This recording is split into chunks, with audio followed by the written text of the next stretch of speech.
I think if I hear you call me Becky one more time, six-pack, I'm gonna pop your tops. All six of them.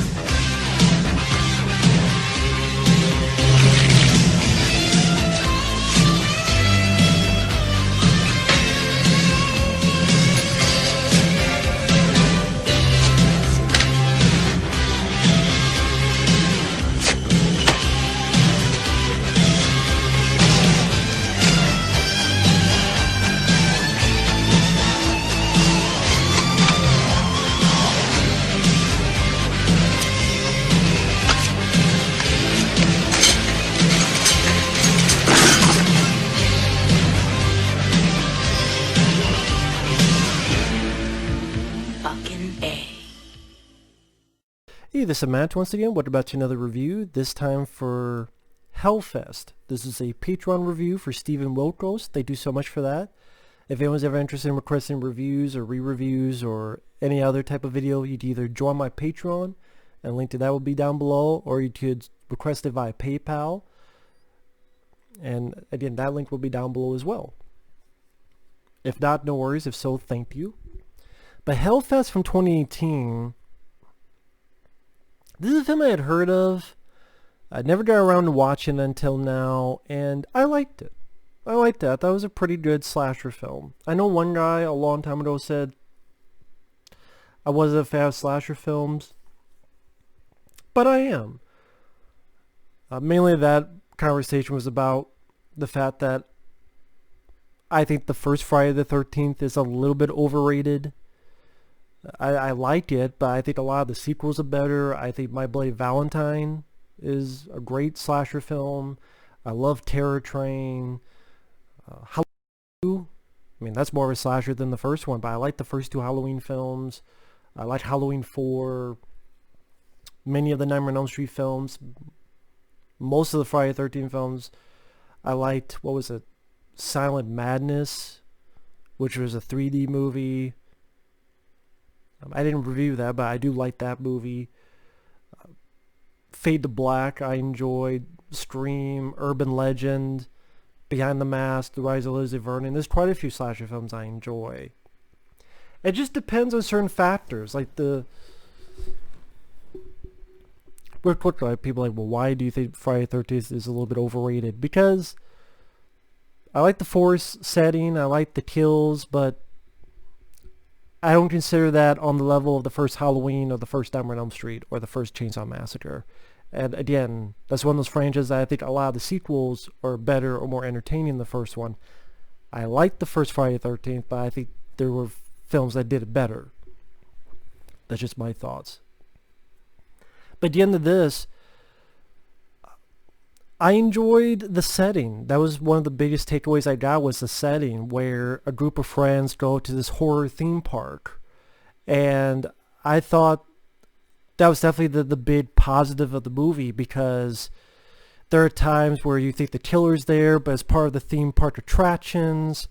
I love the look of the park. It's colorful. These Halloween mazes. You have people popping in and out. You have at times they go into these black light rooms and the camera's in this Dutch tilt angle. They get on this ride and it stops and there's this red light coming up and you think it's the killer, but then it's one of the people. They get closer to a person who's only by themselves on the ride. So then you're not sure on, like, when this is happening, is it part of the ride, the attractions, or is it the killer?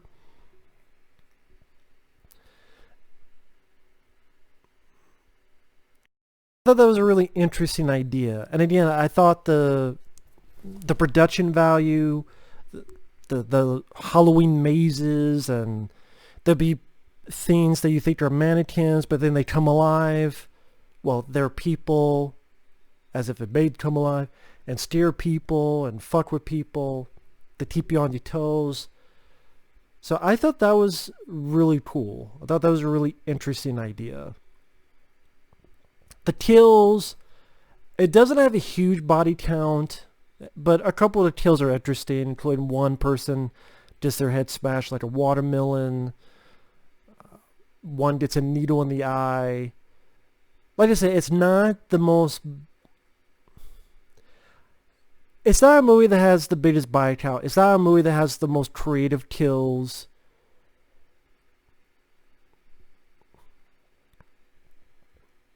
I'm trying to think. 1, 2... You could probably count the kills maybe in one hand, maybe a little bit more than one hand. So yeah, if you're going for that, you may be a little bit disappointed.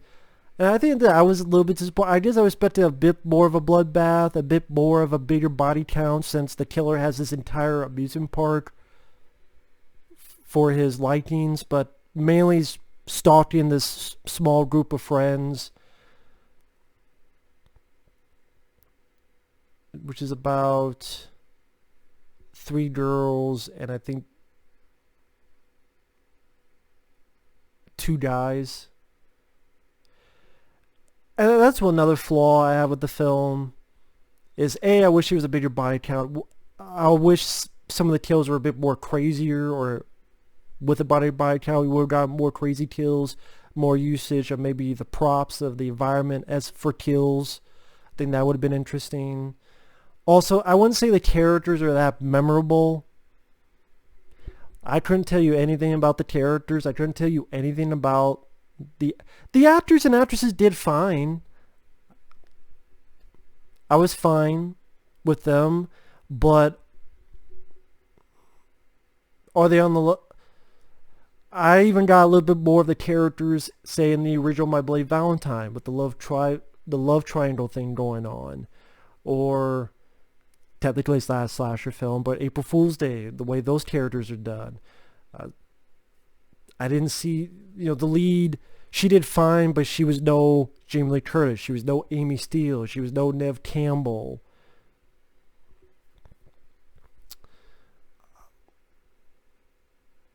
Maybe a little bit more work could have been done on the characters. Yes, even for a slasher film.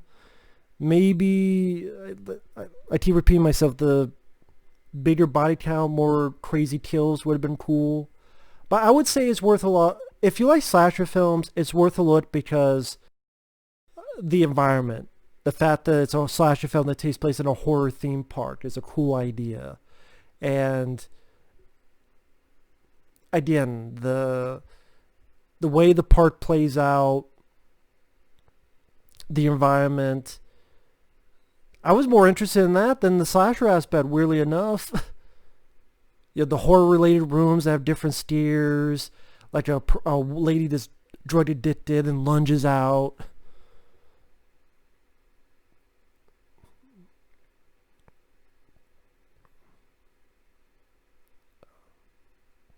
Also, the killer has this creepy thing of he hums this song that I think is Pop Goes the Weasel. The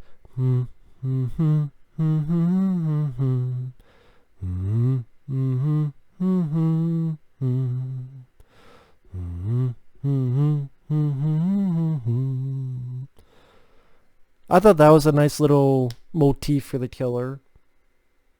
The mask, didn't nothing to run home about. I mean, it's the killer chose that because it's the mask a lot of people wear, but I wish the mask was a bit more unique or just a bit more memorable, because even now I'm trying to picture what the mask looked like, and I can't. And I just saw this like 2 days ago, and I can't remember what the mask looked like. So that's what I mean. I like the film. It's a decent slasher film in this day and age where you really don't get a lot of slasher films coming out. I don't think it's the end-all be-all. I don't think there's a new renaissance of slasher movies or, oh my god, wow. Like I said, bigger body count, a bit more creative kills, which would help with number one, bigger body count, maybe more impressive mask, or more creepy mask, or memorable mask, maybe a bit more to the characters could have been dealt with. Unless they asked to be fucking Shawshank Redemption, but at least a little bit more to make them stand out. But yeah, if you want to see an amusement park, horror theme park, in a cool location, cool. I liked how colorful the film was, and the actors did their jobs fine. I didn't think the actors were bad. Didn't think they were bad at all.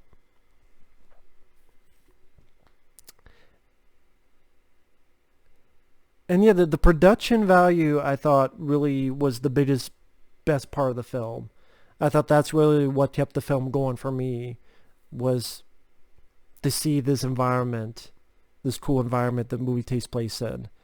I mean, the slasher film itself is typical, alright, but the environment brought it up a notch or two. I don't know if that makes sense. So yeah, I don't think it's a bad slasher film. This is not a slasher film I would ever watch again, but I don't think it's a bad slasher film at all. I think it's a decent one. I liked it, but that's just my opinion. With that said, thanks for watching. Take care, and we will see you in the next video. Later.